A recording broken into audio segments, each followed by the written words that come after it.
What is up, guys? It's your boy Rick Kakis, and today we have a brand new Xur Inventory review for the weekend of October 11th to the 14th. And so, let's get started.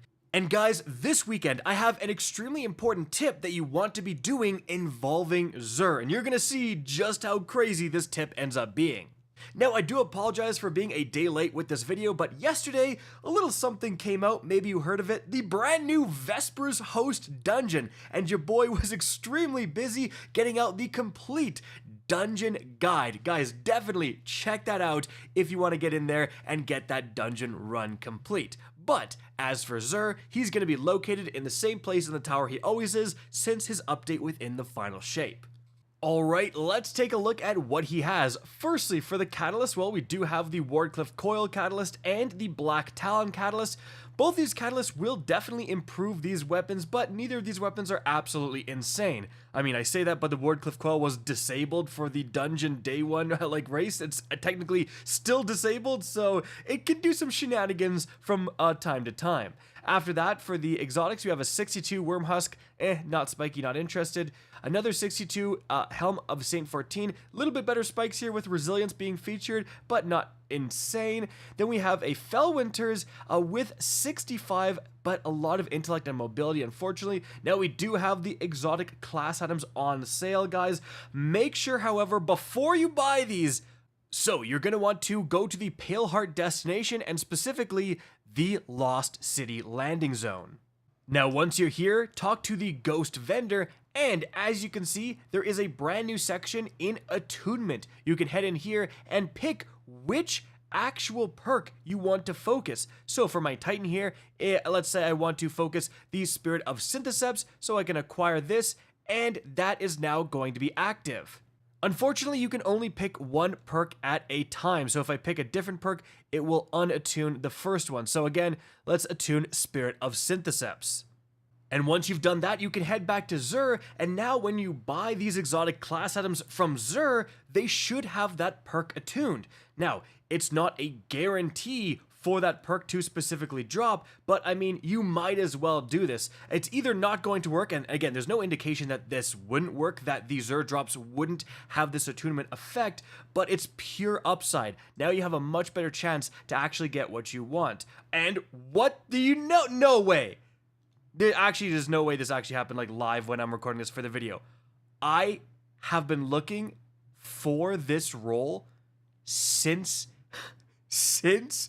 these exotic class items came out. I actually cannot believe this. I've been using Inmost Light Contact because I have not had an Inmost Light since.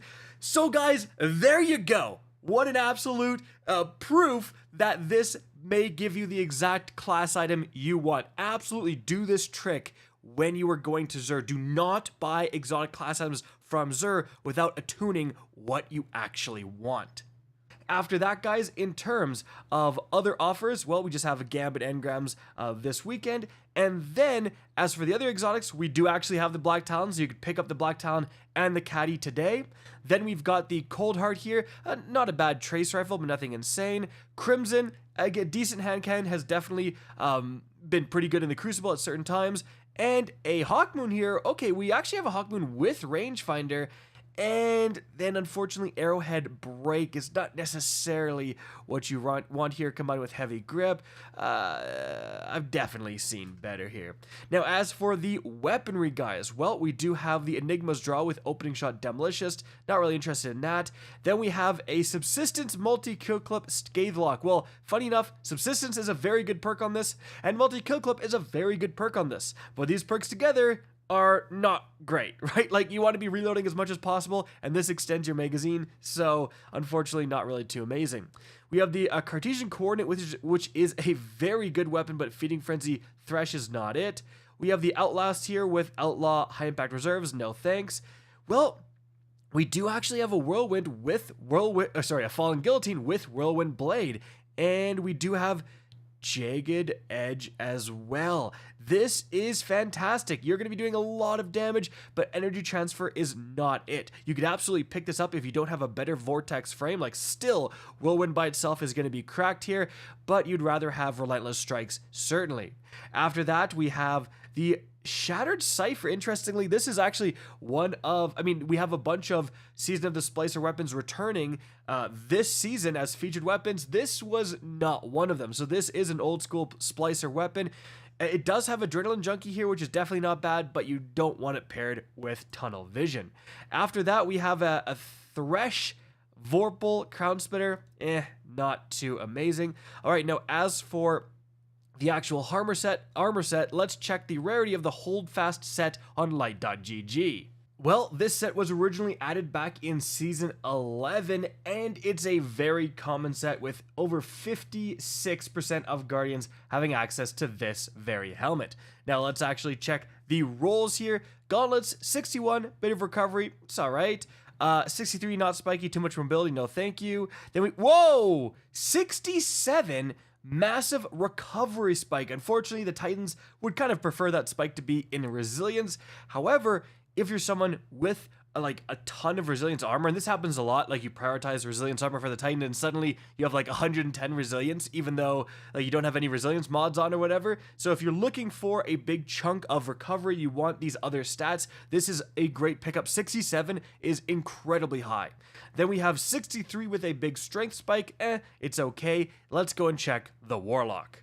All right, for the Warlock, well, for the sword, we do have Energy Transfer plus Surrounded. Surrounded is the best damage perk you can get in this column, but Energy Transfer is definitely not the best perk you can get. Still, it's an all right roll. As for the armor, 64, not really interested. 64, no thank you. 67, again, it's the time of the helmets, baby, and this is like almost the same roll as the Titan. This is actually super weird.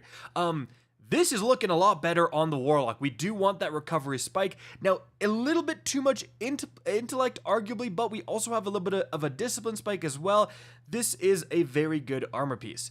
Then we've got 66, way too much mobility for me personally. Some people do like the Warlocks with mobility. You can pick that up if you do, but yeah, definitely a great helmet. All right, now let's check the Hunter. All right, for the Hunter, okay, the great armor continues. 66 with a massive 28 recovery. Remember, 28 means if you masterwork it, it's going to be 30, 3 tiers all by itself. Now, recovery isn't the best for the Hunter, but again, if you're lacking it, you can put on this one piece of armor and definitely get that better health regen. And it's followed up by Discipline, which is a great stat too, so not bad at all. And then, incredibly spiky here. 63 is like a bit lower, but again, 28 mobility, followed up by Discipline. Now, strength is not the best, but still, mobility and discipline spikes, this is a great piece right here. Then for the helmet, 66. Resilience is very good. Again, PvE damage resistance. Intellect is not that amazing. But then 65. Okay, well, we have a bit of a discipline spike here, actually, so followed up by recovery and resilience. Actually, this is a pretty okay piece too, but man, these two pieces are pretty crazy, actually. And then for the sword, Thresh, One for All. Well, One for All is the best like damage increasing perk you can get on this for like raw damage, but Assassin's Blade is still definitely better. Overall, just not that great of a piece.